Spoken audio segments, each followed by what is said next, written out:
महीने की एक साथ डाल देना। 2 महीने की एक साथ? और खर्चा कैसे चलाएगी? टाइम टू टाइम लेना सैलरी। वो मैं देख लूंगी मैम, आप बस मुझे अगले महीने दे देना। पक्का? जी चल ठीक है, मैं अगले महीने डाल दूंगी सैलरी। ठीक है। ठीक।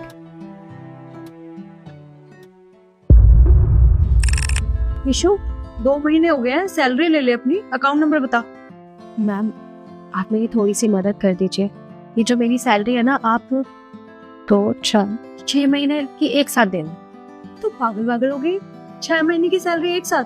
हमें अपनी सैलरी पूरी नहीं पड़ पा रही और तू 6 महीने की सैलरी छोड़ के बैठी है। खर्चा कैसे चला रही है घर का? वो क्या है ना, मैं यहाँ से जाने के बाद 1-2 जगह पे साफ सफाई का काम करती हूँ। उससे जितने पैसे आते हैं उससे मेरा खर्चा चल जाता है। तो आप बस इतनी सी मदद कर दीजिए, मुझे एक साथ पैसे दे देना। अरे तो फिर भी यार, खर्चा तो चलाना होता है। हम अपना ही नहीं पूरा कर पा रहे हो तू। मैम मैं कर लूंगी, मेरा हो जाता है, आप बस इतनी सी मदद कर देना। चल ठीक है, मैं 6 महीने बाद दे दूँ तेरी सैलरी।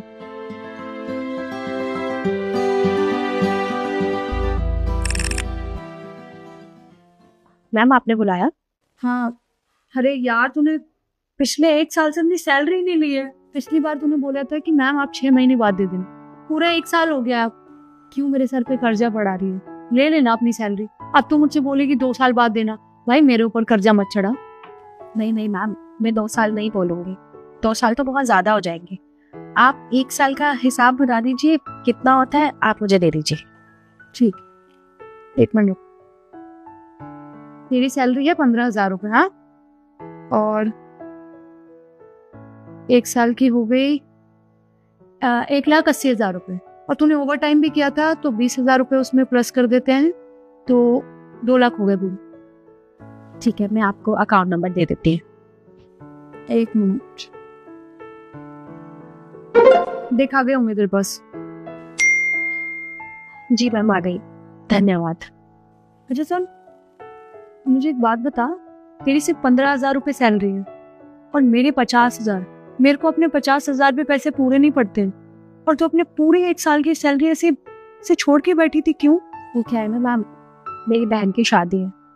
इसकी शादी के लिए मैं पैसे इकट्ठे कर रही थी ताकि उसकी शादी में किसी भी चीज़ की कोई कमी ना आए। और मम्मी पापा ना हमेशा से बोलते थे जब कोई बड़ा खर्चा आ जाए ना तो हम लोगों को अपनी सेविंग्स भी बढ़ा देनी चाहिए। तो फिर मुझे उनकी बात याद आ गई, तो मैंने सोचा जितना काम मैं यहाँ पे करती हूँ, जो मुझे सैलरी मिलती है, अगर वो मेरी सेफ हो जाएगी तो बहुत सारे पैसे इकट्ठे कर सकती हूँ मैं। और बाकी मैं बाहर तो काम करती हूँ, उससे मेरा खर्चा चल ही जाता है। और मेरा खर्चा है ही क्या, कई बार तो मैं 2 वक्त का खाना यही खा लेती हूँ और इससे ज्यादा मेरा कोई खर्चा नहीं है। बस मैं ये चाहती थी कि जब मेरी सारी सेविंग्स इकट्ठी हो जाएंगी, अपनी बहन को हर वो चीज दिलाऊंगी जो उसे चाहिए, उसे किसी भी चीज की कमी महसूस नहीं होने दूंगी। अच्छा, तो ये बात है। कब है तेरी बहन की शादी? 1 हफ्ते बाद है और मैं आपको कार्ड देने जरूर आऊंगी। अच्छा ठीक है, तो एक काम कर, 1 हफ्ते की छुट्टी ले ले। और हाँ, मैं कोशिश करूंगी कि तेरी बहन की शादी में जरूर आऊँ। दे।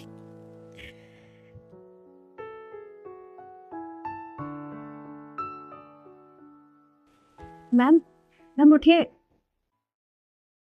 आपको तो बहुत जोर से बुखार हो रहा है।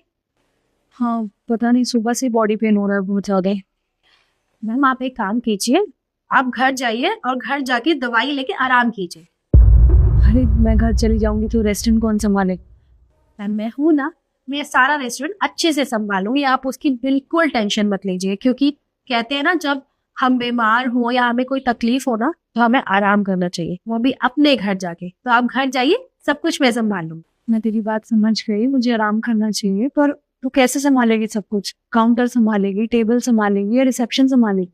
मैम मैं 1 साल से काम कर रही हूँ और मैं सब कुछ देख रही हूँ। मैं सारे कस्टमर्स को भी डील कर लूंगी, रिसेप्शन भी संभाल लूंगी और बिलिंग काउंटर भी संभाल लूंगी। आप टेंशन मत लीजिए, आप बस घर जाके आराम कीजिए। तू पागल हो गई है। मैं कर लूंगी, मैं आराम से वहाँ कोने में बैठ जाती हूँ, तू कर लियो, ठीक है सब। मैम आप बीमार है और बीमार इंसान रेस्ट करता हुआ ही अच्छा लगता है। प्लीज आप जिद मत कीजिएगा, आप मुझ पे भरोसा रखिए। आप घर जाइए, मैं सब देख लूंगी। अच्छा ठीक है, तू इतना कह रही है तो मैं घर चले जाती,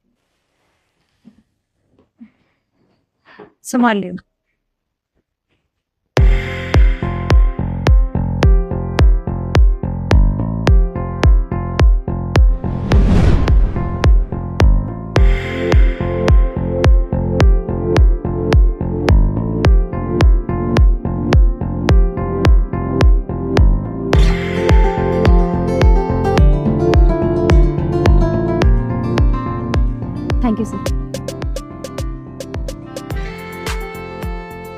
मैम आप आ गई, मतलब आपको मेरे पे भरोसा ही नहीं था ना, इसलिए आप आ गई ना। ऐसा कुछ भी नहीं है शो, मैं इसलिए आ गई क्योंकि मैंने घर जाते दवाई लेनी थी, थोड़ा अच्छा फील हुआ तो मैंने सोचा रेस्टोरेंट चलती हूँ। वैसे आपके जाने के बाद ना 2 कस्टमर्स आए थे, मैंने उन्हें बहुत अच्छे से डील किया। उन्हें जो भी खाना था मैंने उन्हें टाइम से पहुंचाया है और बिलिंग काउंटर को भी बहुत अच्छे से संभाला था। अगर उसके बाद भी कोई कंप्लेन आएगी ना तो आप मुझे नौकरी से निकाल सकते हैं, लेकिन मैंने सारा काम बहुत अच्छे से और बहुत दिल लगा के किया है। तो कुछ भी बोलती है ना, सांस ले ले भाई, बोले ही जा रही कंटिन्यू। मैंने बोला ना मैं इसलिए आ गई क्योंकि मुझे अच्छा फील हो रहा था। अब घर में पड़ी रहती ना तो बीमारी जैसा फील होता। ये सब छोड़, तो पहले मुझे ये बता तेरी बहन की शादी कैसे हुई। And I am really sorry मैं नहीं आ पाई थी क्योंकि तबीयत भी खराब हो गई और मैं तेरे से पूछने ही भूल गई। बता कैसी हुई शादी। जी मैम, शादी बहुत अच्छे से हुई है और शादी में ना कोई भी कमी महसूस नहीं हुई थी। और वो भी पता है किसकी वजह से? वो जो मैंने 2 लाख रुपए इकट्ठे किए थे ना सेविंग्स, वो तो ऐसा लग रहा था भगवान जी ने वरदान के रूप में मुझे दिए। उनकी वजह से मेरी बहुत मदद हुई थी। आप नहीं आई थी बुरा तो लगा था, पर हमें फिर भी पता था कि आप नहीं आई हैं, लेकिन आपका आशीर्वाद फिर भी हमारे साथ है। चल ठीक है, एक काम कर, तू अब काम कर ले, मैं अपना हिसाब किताब देख लेती हूँ। जी आप चेक कर लीजिए, कोई कमी होगी तो मुझसे पूछ। ठीक है।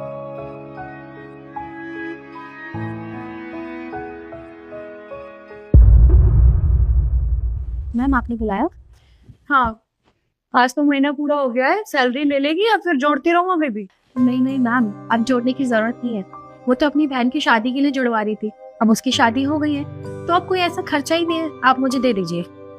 ठीक है, वही नंबर है ना? 1 मिनट, देख आगे होगी।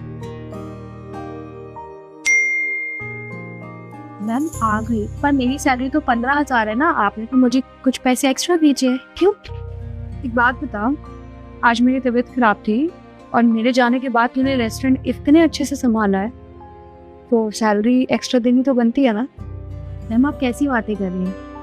मैं इतने सालों से यहाँ पे काम कर रही हूँ और आपकी तबीयत खराब थी, ये सब मैंने एक्स्ट्रा पैसों के लिए नहीं किया था, सिर्फ इंसानियत के लिए किया था। और आप उसके बदले मुझे पैसे दे रही है, उसकी कोई जरूरत नहीं है। तो एक बात बता, तूने पिछले 1 साल से अपनी सैलरी मेरे पास रखी है, मेरे पे भरोसा करके कि मैं जब तेरे को जरूरत होगी तो मैं वापस कर दूंगी। तो जब तू मेरे पे भरोसा कर सकती है तो मैं भी तो तुझे एक्स्ट्रा पे कर सकती हूँ ना, इसमें कौन सा